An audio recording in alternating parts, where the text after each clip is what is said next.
सभी का एक बार फिर से मेरे इस YouTube चैनल में स्वागत है। अभी तक हमने इलेक्ट्रोस्टैटिक चैप्टर में इसके पिछले वीडियो में आप सभी लोगों ने देखा होगा कि हम इलेक्ट्रिक डाइपोल सिस्टम को यूनिफॉर्म इलेक्ट्रिक फील्ड में रखे थे तो टॉर्क कितना था। आपको याद होगा उस टॉर्क की वजह से वहां रोटेशनल मोशन और रोटेशनल मोशन होने का मतलब कुछ ना कुछ वर्क। तो आज के इस वीडियो में आप सभी लोगों को उसी वर्क को कैलकुलेट करना है। यानी मेरे कहने का मतलब क्या है कि जो हमारे पास इलेक्ट्रोस्टैटिक्स चैप्टर है इसका एक बहुत ही इंपॉर्टेंट पॉइंट हम डिस्कस करने चल रहे हैं, work done to rotate electric dipole system in uniform electric field. बात को समझिएगा और आपको याद होगा मैंने इलेक्ट्रिक डाइपोल सिस्टम भी समझाया है, आपको यूनिफॉर्म इलेक्ट्रिक फील्ड के बारे में भी बताया है। यहां अगर कोई नया चीज आ रहा है वो है वर्क डन, वो है वर्क डन। और वर्क डन के बारे में एक बात सबको पता होनी चाहिए, ये एक टाइप की स्केलर क्वांटिटी। कैसी क्वांटिटी है? Scalar quantity. बात समझ में। और दूसरी सबसे बड़ी बात ये है कि अगर हम वर्क डन के बारे में एक बात और देखें तो ये आपके पास जो वर्क डन होता है यहां पर इस केस में आप बोलेंगे ड्यू टू टॉर्क। टॉर्क की वजह से वर्क डन होगा और हमें पता है वर्क डन जब टॉर्क की वजह से होता है तो टाउ इंटू डी थीटा होता है। कितना होता है? Tau into D theta. अब ये क्या होता है आपके पास? ये होता है एंगुलर डिस्प्लेसमेंट, राइट। अब मैं आपको जो चीज बताने चल रहा हूं उसे देखिए। एक तो मैंने इसको देखा, दूसरा आपके पास पॉइंट होता है कि अगर हमको टाउ के बारे में पता हो तो ये बताया हमने, ये है torque on electric dipole system due to uniform electric field. एक यूनिफॉर्म इलेक्ट्रिक फील्ड की वजह से जो टाउ की वैल्यू होती है वो मुझे पता है पीई क्या होती है? Sine theta. एक ये पता है और हम आप सभी लोगों को यहां पर देखो टाउ की वैल्यू पता है पीई साइन थीटा। एक वर्ड देखो क्या कह रहा है? Angular displacement. एंगुलर डिस्प्लेसमेंट मतलब क्या है? एंगल के अकॉर्डिंग चेंजिंग आना। अब कितना एंगल के अकॉर्डिंग चेंजिंग आ सकता है? कुछ भी हो सकता है। हम ये मानकर चल रहे हैं θ1 से θ2 तक की चेंजिंग आ रही है। आप कई बुकों में देखेंगे 0 डिग्री से θ डिग्री तक माना जाता है, पर हम ऐसा मान के चल रहे हैं कि let us suppose that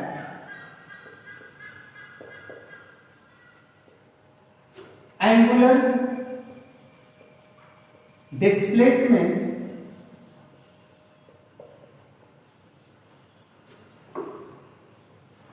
due to rotating is from θ1 to θ2। हम ऐसा मान के चलते हैं। जब आप ऐसा मान के चलेंगे तो यहां पे जो वर्क डन आएगा वो बराबर होगा θ1 से θ2 टाउ इंटू डी थीटा। इस बात को आप याद रखेंगे। कुल मिला के इसी तरह का आपको फॉर्मूला मिलेगा। Work is equal tau D theta तो था ही, आपको यहाँ एंगल के अकॉर्डिंग वर्क देखना है तो θ1 से θ2। बात समझ में? मैं इस चीज को फिर से बता रहा हूं, थोड़ा आप अच्छी तरीके से समझिएगा।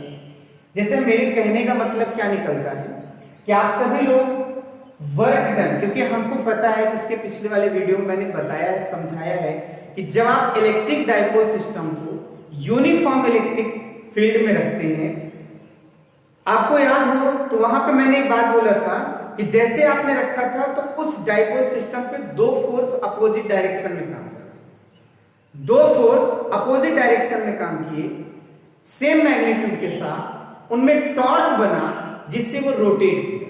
अब उस रोटेशन में क्या वर्क हुआ वही मुझे कैलकुलेट करना है। इसके लिए सबसे पहली बात वर्क डन मुझे पता है स्केलर क्वांटिटी है, वर्क डन यहां जो भी होगा वो टॉर्क की वजह से होगा। वर्क डन इज इक्वल क्या होगा, टाउ इनटू डी थीटा। अब एंगल के अकॉर्डिंग वर्क देखना है, तो एंगल के अकॉर्डिंग वर्क देखने के लिए मुझे एज्यूम करना पड़ा भाई कि मैं एंगल के अकॉर्डिंग θ1 से θ2 तक का देखूं। मैं इसलिए इसको कह रहा हूं क्योंकि आप सभी लोग यहाँ 0 से θ भी कर सकते हैं, कोई दिक्कत नहीं है, पर मुझे इनिशियल एंगल और फाइनल एंगल का भी पता नहीं है, इसलिए इनिशियल एंगल को मैं θ1 मान रहा हूं और फाइनल को θ2 मान रहा हूं। तो फ्रॉम θ1 टू θ2 हम वर्क कैलकुलेट करेंगे। तो आइए देखते हैं। According to work formula, work is equal to θ1 to θ2 tau d. अब टाउ की जो वैल्यू थी आप उसे रखिए, θ1 θ2, टाउ की वैल्यू है p is sin थीटा। अब मैं जो चीज पूछना चाहता हूं वो बताइए, p आपके पास क्या होता है, डाइपोल। p की अगर हम बात करते हैं तो q इंटू क्या होता है, 2l या q इंटू आपने d माना था, ऐसा करके माना। मैं आपसे पूछना चाहता हूं कि डाइपोल सिस्टम में आपको पता होना चाहिए चार्ज का मैग्नीट्यूड सेम होता है, डिस्टेंस बदलने वाला नहीं है, मतलब ये चीज कांस्टेंट है। और E की बात करें तो नाम से कह रहा है यूनिफॉर्म इलेक्ट्रिक फील्ड, मतलब ये भी कांस्टेंट है, ये P and E both are constant. So हम इसको बाहर लेंगे, जब इसको बाहर लेंगे तो PE इज इक्वल आ जाएगा ऐसा, θ1 θ2 और sin थीटा d थीटा। बात समझ में? अब यहाँ पे थीटा के रेस्पेक्ट में आप क्या करेंगे, इसका इंटीग्रेशन करिए थोड़ा सा, वर्क इज इक्वल मिल जाएगा PE साइन थीटा का होता है integration minus cos theta, minus क्या होता है कॉस थीटा, और यहाँ θ1 से कहां जाना पड़ रहा है थीटा। अब आप एक काम करिए, इस थीटा की जगह वैल्यू रखिए। मुझे पता है कि अगर यहाँ साइन माइनस रहता है तो हम थीटा की वैल्यू नीचे से ऊपर की तरफ रखते हैं। मतलब अगर आप इसको लिखना चाहें तो आप ऐसे लिख सकते हैं, PE यहां पर cos θ1 माइनस cos θ2। कंफ्यूज मत होइएगा, ये आपको वर्क डन का फॉर्मूला मिल जाएगा। नहीं तो कुछ लोग अपना रूल लगाना चाहे लगाएं, इसको हम ऐसा करेंगे थोड़ा कैलकुलेशन लंबा हो जाएगा। Work done is equal PE, आप cos माइनस में cos θ2, फिर आगे माइनस ही करेंगे। ये वाला जो माइनस आपके पास है थोड़ा समझिएगा, माइनस हम बाहर ले लेंगे, cos θ2 और cos क्या हो जाएगा θ1 हो जाएगा, समझ आए? अब इस माइनस का मल्टीप्लाई कर देंगे तो प्लस हो जाएगा, तो cos θ1 इधर आ जाएगा और माइनस cos θ2 उधर चला जाएगा। यानी फाइनली आप देखिए PE cos θ1 माइनस क्या हो जाएगा cos θ2 हो जाएगा। ये आपका वर्क डन है, चाहे आप ऐसे करिए चाहे आप ऐसे करिए। मुझे उम्मीद है आप सभी लोगों को वर्क डन निकालना। अब इससे रिलेटेड कुछ इंपॉर्टेंट पॉइंट है, मैं उनको बताने चल रहा हूं, थोड़ा सा आप अच्छी तरीके से देखिएगा। हमें वर्क डन का फॉर्मूला मिला, PE is equal cos θ1 minus cos θ। अब कुछ इंपॉर्टेंट पॉइंट है, आप उन्हें आप नोट करें।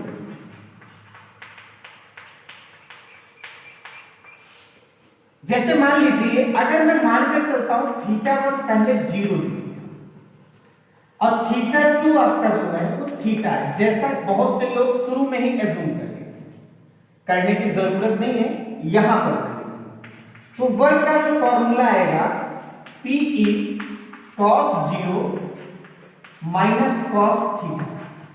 और अगर हम 0 की बात करें वैल्यू 1 होगा तो वर्क का फॉर्मूला हो जाएगा PE 1 माइनस cos थीटा।